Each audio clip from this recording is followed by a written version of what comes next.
Pecha Kucha 164, Superior Spider-Man, and I should clarify this is Volume 1. There are 2 volumes. So I was aware of what this was. I think I probably wikied it before I bought it. I was very tentative when I bought it because it was expensive, because it's a lot of comics, maybe a year's worth of run. And I'm going to effectively give the premise now, but it's a pretty new story written by Dan Slott and illustrated by various Marvel artists, where it's an interesting alternative to replacing the person under the mask by replacing the person under the mask. And it begins with, it's just another day in the life. Spidey has a feeling it's going to be a really good day. He spends the first issue reflecting on his life and how he's kind of been sloppy and not making all the bold moves he should in relation to his love life and his job and his genius. Being both Peter Parker and Spider-Man. He's got a new job. He's inventing awesome things for some guy who has a red beard, bottom right-hand corner, called Max. He's trying to get back together with Mary Jane. He's trying to take control of his life and be a better Peter Parker. He also seems to be a bit bold in his actions and quite aggressive in his thinking. Something is there's an undercurrent of something strange that you might not pick up on, but you probably will, especially when you see him dressed like Dexter from Dexter's Lab. He gets invited to the raft where all the supervillains are. Dr. Octopus is dying, and he has asked for Peter Parker, as Captain America explains. Spider-Man goes in to see Dr. Octopus. And they have a conversation in which Spider-Man reveals he is Dr. Octopus and that Peter Parker is somehow trapped in Dr. Octopus's dying body. This triggers Dr. Octopus, who is actually Peter Parker, to have a heart attack, and Spider-Man leaves, not effectively giving much of a shit. And that's the basic premise. Dr. Octopus is now Spider-Man. So Parker dies, but that doesn't go anywhere, so he has to come back in Dr. Octopus's body. He manages to escape using, because he now has access to all of Dr. Octopus's memories in the same way that Spider-Man, who is Doc Ock, knows everything about Peter Parker. Ultimately, Parker, Dr. Octopus fights Octopus Spider-Man. Are you still following?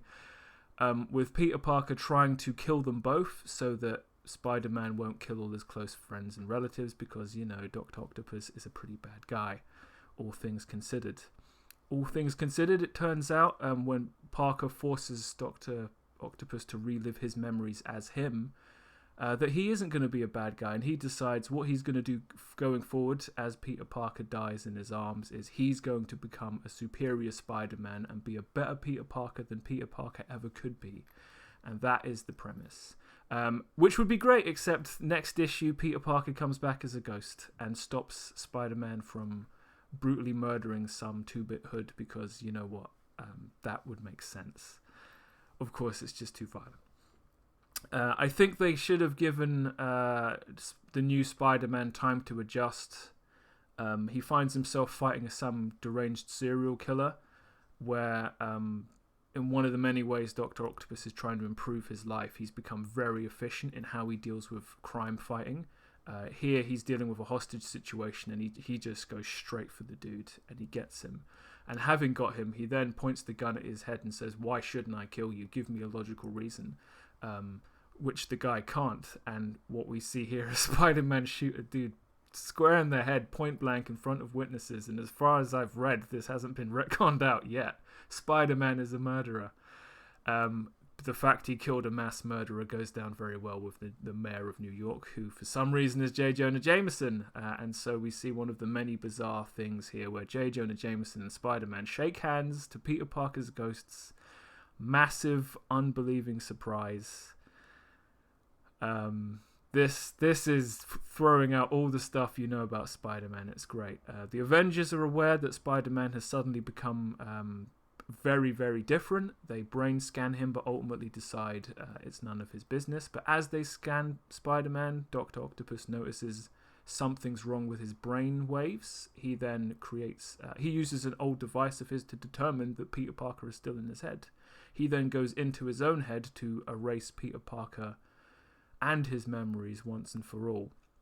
He is actually successful in this, and Peter Parker's ghost dies too.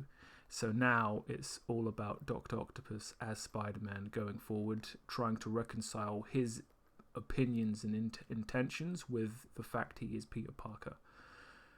He goes to the raft to oversee the execution of Spider Slayer, who escapes, makes a complete mess of everything. It's really very interesting, and then Spider-Man kills him too, while also managing to entrap the mayor in a blackmail scheme that ultimately results in Peter Parker having carte blanche to build giant robots and have a personal spider army, which he then uses to attack the Kingpin, who is in Shadowland, his hideout in the Bronx or something, full of ninjas, and he just blows everything up and then saves the people with his army. I haven't even spoken about the Hobgoblin or the Green Goblin, which is a hidden plot going through this that will ultimately take root in the next volume. It's crazy. It's absolutely crazy. It's so nonsense. I'm loving every second. No sad clown of the week this week, but at the very back of this trade paperback, it looks like it's actually got thumbnails of every Amazing Spider-Man cover, maybe ever. And from what I can tell, this publication might have actually come out in 2018, so this might really be an awful lot of nostalgia to flick through if you were ever to have read Spider-Man this much. But you'll see all the big ones, Venom and the Clone Saga and all of that. It's an interesting way to look back on Spider-Man's history, because the Superior Spider-Man thing started at, I think, Amazing Spider-Man issue 700, which is a hell of a milestone. But in short, I paid a lot of money for Superior Spider-Man. I think it's a good idea. I was unsure how it would play out. Ultimately, we all know nothing sticks in superhero comics. Peter Parker will return, of course he will. But I have absolutely, thoroughly enjoyed this. And I actually need to copy some pages out of the book just to get used to drawing perspective and stuff like that. They did redesign Spider-Man's costume. It's very subtle, but it's very interesting. So excellent stuff. And that brings us to the end of Pecha Kucha 164, and I'll see you next time.